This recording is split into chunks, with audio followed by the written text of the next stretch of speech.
For our group project, we chose to display the idea of synchronized clocks. Now, what exactly are synchronized clocks? Well, it is clocks that move together and when observed from two separate reference frames can appear to have a time delay in one, whereas not in another. Now, our motivation for this is the concept of time itself is crucial to science. It is the end-all be-all of science, as without time, we cannot conduct anything, as all actions and instances occur over time. Therefore, understanding how perceptions of time differ in special circumstances is vital to creating programs or applications that are meant to be used in everyday life.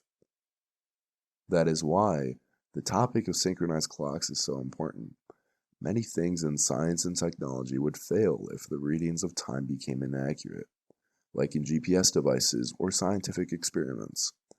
By researching this phenomenon, experimenters, scientists, and many more can watch out for clock unsynchronization and keep their times accurate. Now, here's the scenario. To represent clock desynchronization and synchronization, we will use a train. Currently, synchronized clocks are on each side, and it is currently not moving. There is a light at the center of it, and it will shoot out photons starting at the same time.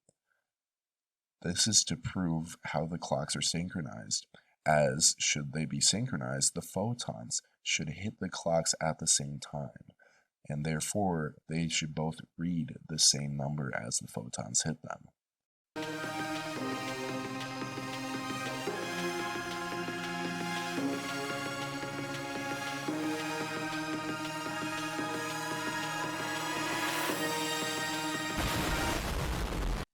As seen, when the train is not moving, the clocks read the same time as the photons hit them.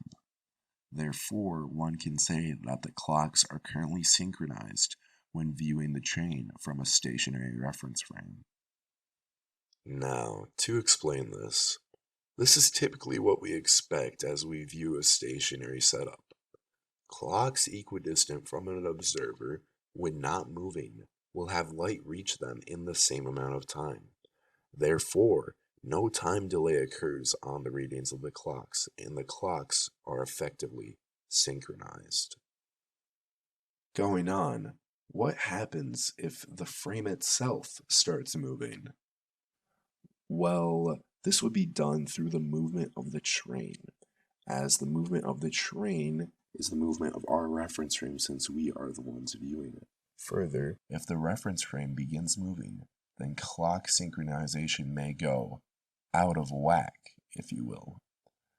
Let us see how the photons determine the synchronization of this situation.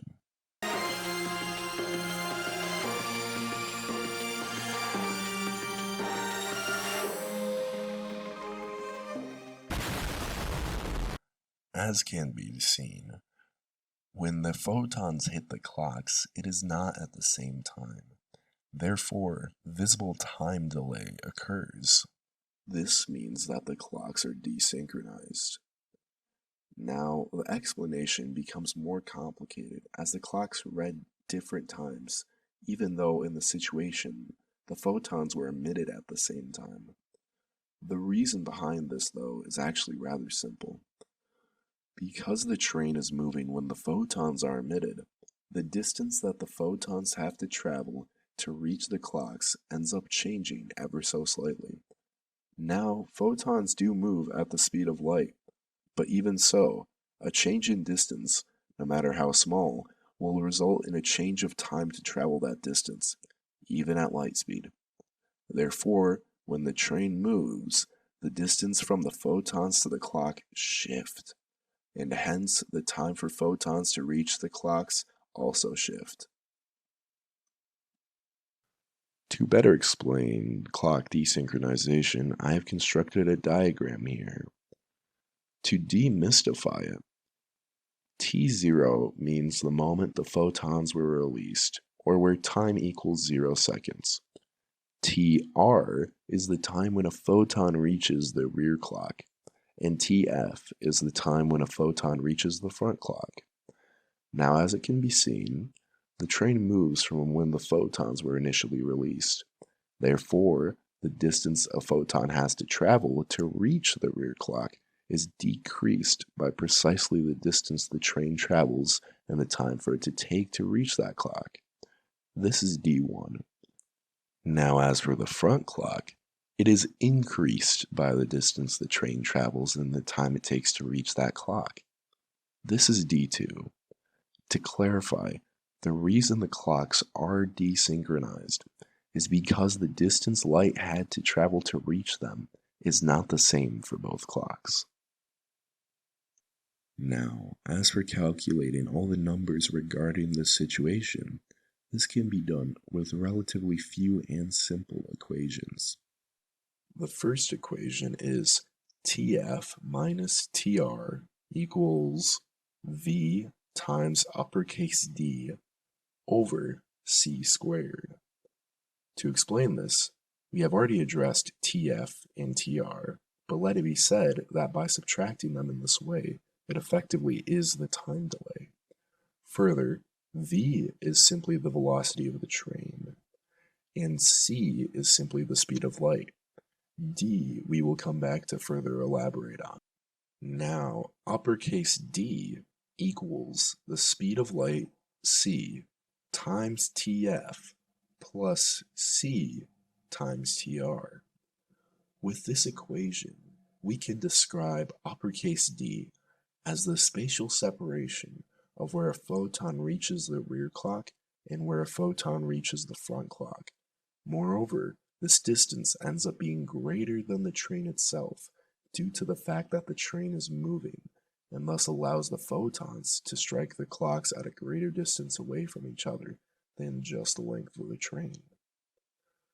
Going back to the simpler calculations, D1 equals TR times V, and D2 equals TF times V. L simply means the entire length of the train, and L over 2 minus D1 gives you the distance that the photon travels to reach the rear clock, and L over 2 plus D2 gives you the distance the photon travels to reach the front clock. Overall, we hope to have informed others outside of physics on the relativistic nature of time perception and why we should study it so that our instruments and applications remain accurate. In a more abstract view and idea, we chose synchronized clocks as we believe in the ideology that something seemingly straightforward can have a complicated answer. Applying this to a worldly view, we believe this lesson is what we need to share with others, as very often in current days, people make hasty generalizations that forsake logic in favor of coming to a simple and quick answer. Our goal is to point out that there is a layer of depth that should be explored to truly understand other perspectives of the problem. On screen now are our acknowledgements. We would like to especially thank Dr. Zwickel, Dr. Parsa, and T.A. Harry Hahn for the insight on the topic and for assistance on all aspects of the project. Thank you.